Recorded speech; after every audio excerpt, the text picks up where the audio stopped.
How's it going out there, YouTube? My name is Jesse. I am the curator for the Golden Age, and this is another episode of Lost Heroes of the Golden Age. Are we going to do this every time? Absolutely. Okay. Well, this hero, his name is... Atoman the what? He didn't have a tagline. Seriously? I don't know. He only had 2 issues. 2? Yes. Okay. This hero came out 1946. And at this time, people's interest in costume superheroes, well, superheroes in general, really started to wane. But Atoman tried doing something different. He tried to sound more scientific, less of a origin story of being granted superpowers by some mysterious way that can never happen, and trying to make it sound as more of a plausible thing, how anybody with these circumstances could have this happen to them. Now, I did think that was an interesting concept. Unfortunately, it only lasted for 2 issues. And it wasn't because of a lack of popularity. It was a small publishing company that folded soon after the 2nd issue came out.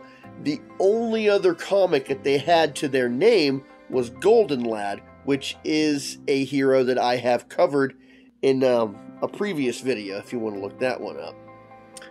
But I think that this one really had an interesting potential of being something more. They tried to make it seem more grounded. I mean, yes, he did have superpowers. He could fly. He had super strength, super speed. I'm assuming super durability. They didn't get a chance to really explore everything that he could do. So, it would have been interesting to see more issues and see what he could have done. Now, there was a slight revival of him in 1950. A publishing company, I think it was Metropolitan magazine, something like that. In 1950, they put out something called Atomaster, Atommaster, opposed to Atoman, Atoman. Now, I'm going to try and edit a picture of him here.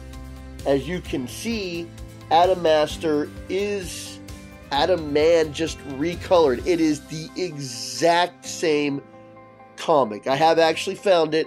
I have read it. It's the exact same story. All they did was recolor the hero. So, we won't review that one because reviewing the first episode is reviewing the second one. Or it's reviewing that one. So, since there's only 2 issues, we'll go ahead and just cover both of them. There is a small lead-in to the first issue, which is kind of a history lesson that leads us into the story. They actually talk about real-world events leading into the first story, which I found very interesting. And then the second one, the story just goes. We're back into the story thing. But all the stories do seem to be somewhat grounded, despite the fact that we have a superhero doing super things. At about this time, the atomic age and us knowing about atomic power actually started to pique people's interest, which is why if this magazine company hadn't folded, they might have been able to actually get a decent run out of him. So let's go ahead and cover Atoman. There is no tagline. You heard the voice. Atoman. Atoman, Barry Dale, first appeared in Atoman #1 in 1946. The original publication is Spark Publication. He is created by Ken Colsine and Jerry Robinson. He had only 2 appearances, and that would be Atoman 1 and 2. and might have had more if the publication hadn't closed just after the second publication of Atoman. Now, you wouldn't know that this was the start of the story unless you've actually read the comic book, because this is before the splash page. But we have a little bit of history going on here. Well, we're talking about a number of scientists. Well, the government wants to research into atomic energy, and we have a couple of scientists who come together with their research and thinking about energy to matter conversion, one of them being Albert Einstein. And we're also introduced to the main protagonist of the story, and what could go on to being a love interest, Zelda James, who she'll play a part later in this story. And then we cut to the time when we drop the bomb on Hiroshima, and they talk about how we now forged on into the power of atomic energy. And right here in the page, it says, this is the amazing story that you've read in the papers, you've heard all over the radio, but it's not the full story. There is more. Turn the page and then for the story about atomic power that has not yet been told to the world. And then we get our splash page, Atoman, and it says, out of the turmoil and horror of the war, a new age is born, the atomic age. And with the new age, a new man appears on the stage of the world. Who is this new man whose body generates atomic power, whose muscles give him colossal might of the universe? It is Atoman. But how will Atoman use his strength? Will it be for good or for evil? What is the amazing story that comes right out of the headlines and leads to the making of the mightiest man? And in the quarter we have Jerry Robinson.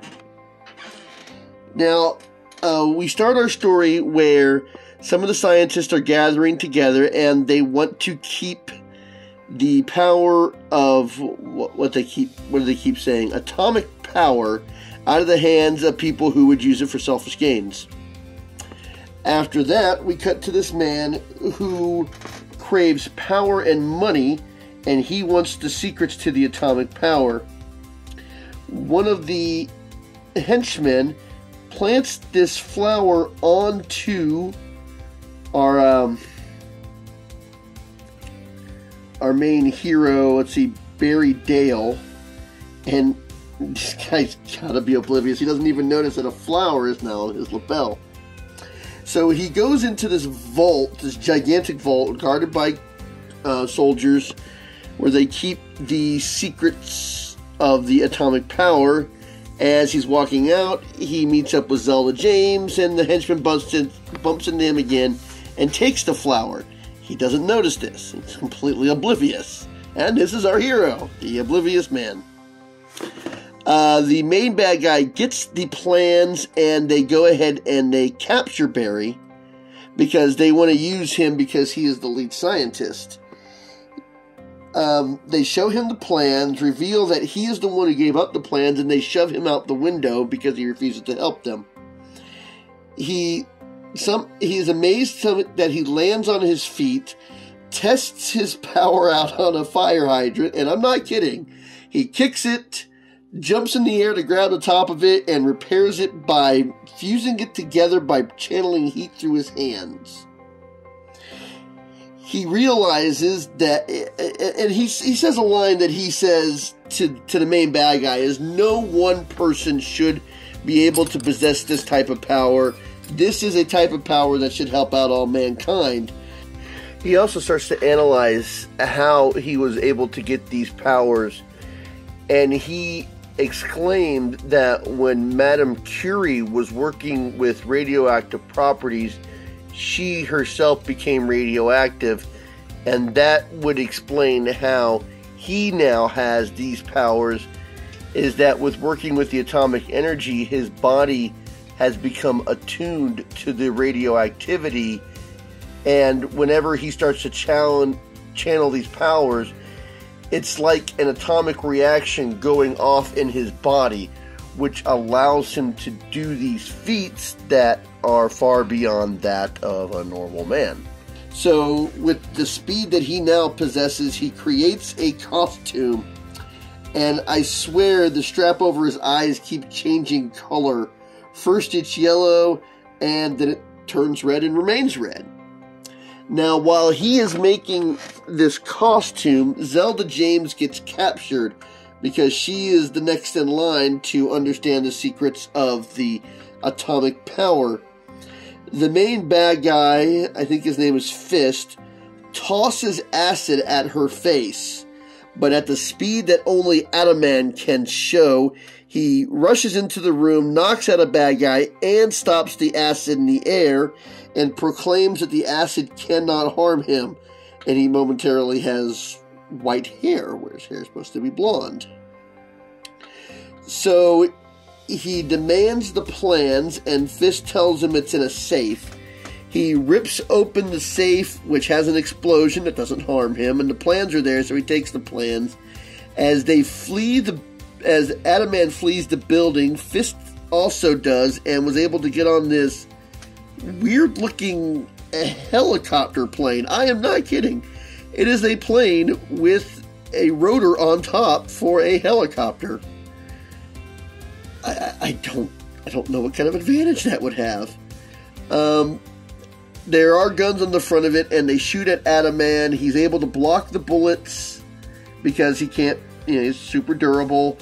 One of the bullets hit the chair, and Zelda starts to fall, so he takes a second with his incredible speed to disable the helicopter, save the girl, and the helicopter goes crashing into a building where we assume that he'll be dead. And at the very end of the story, it says, "And so begins the story of the mightiest man who ever lived in fact or fiction, Atoman. The next issue of Atoman will bring you the greatest adventure ever published in any comic book. Ask for it at your newsstand." That's a very grandiose claim, because I know some of the stories that have come out from that time. Now, this one is a little bit longer. Again, Jerry Robinson. It's a nice little splash page showing, it looks like Atoman coming out of a top hat and deflecting bullets. And we go over very quickly Presto the Great Magician, who likes to dabble in misdirection. And we also introduce Nikki Straught, a private detective. We start off with the story. Barry Dale still works for the Atomic Institute, and he's doing his research. And one of the scientists wants him to be the head of the atomic power research, where basically he goes to institutions and talks about it. He runs into Nikki, and she looks like she's your typical rich person, and he even momentarily chastises her for it. And she says, well, she's about to graduate from the School of Criminology, and he seems to need to take his foot out of his mouth. They see an elephant and a magician on the street, and he catches everybody's attention by making the elephant disappear, and then he reveals the trick. And as he's revealing the trick, a jewelry store gets robbed, and Presto also distracts some of the police so they can get away. The elephant gets let loose upon the innocent people, and Atoman is able to stop the elephant by subduing his rampage and actually lifting him up. And they mention that the elephant does weigh several tons. He takes the elephant to the zoo and catches up with Nikki pretty quickly, and she exclaims, "Where were you?" And he said he got caught in a crowd. And then we cut back to Presto talking about how he likes to do misdirection. And at one point he calls himself an egotist, which nobody does that. I mean, I have a huge ego, and I don't call myself an egotist. An egotist never would. And that statement isn't telling at all. So we see Presto looking at the story of Atoman and wants to find a way around him. Now, Nikki decides to go to the police station because she wants to work for the police, and the guy at the desk says, "A police lab is no place for a young lady. Why don't you marry that boy and raise some children?" And she looks like she wants to slap this guy. So they walk off and they make their own rolling detective lab. Oh, yeah, right over here it even says mobile laboratory, because she wants to solve the crime herself. Now, Presto puts on another street show, which I guess the cops aren't coming after him at the moment. And he let loose some pigeons out of his hat, which are all carrying incendiary devices, and drops them on the nearby buildings, so the buildings catch fire. Yeah, that's one hell of a distraction. So, as quick as Barry is able to, he changes into Atoman and starts helping with the combat the fire. He takes a water tower, he creates a typhoon around another fire, getting the air out of it, and even is able to reach high points of the fire that even the firemen can't reach, and rescue some people. He catches back up to Nikki and says that the fire had slowed him down, again to try to alleviate any suspicions of who he is. She is busy going over a hat that one of the criminals had dropped, and is able to pinpoint Presto's lab, or his base of operations. And he isn't at the base of operations at the moment because he's pulling another job of distracting cops and stealing jewels. He attempts to make his escape, and Atoman catches up with him. Presto creates a diversion by throwing some incendiary devices to make a train fall and hurt a number of innocent people. With his tremendous speed, he stops the train, knocks out the bad guy, apparently strips him of all of his clothes. I'm not joking, that is the scene right here. And he's lying there in nothing but his boxers. And then he ties him up with string really quickly and delivers him to the cops.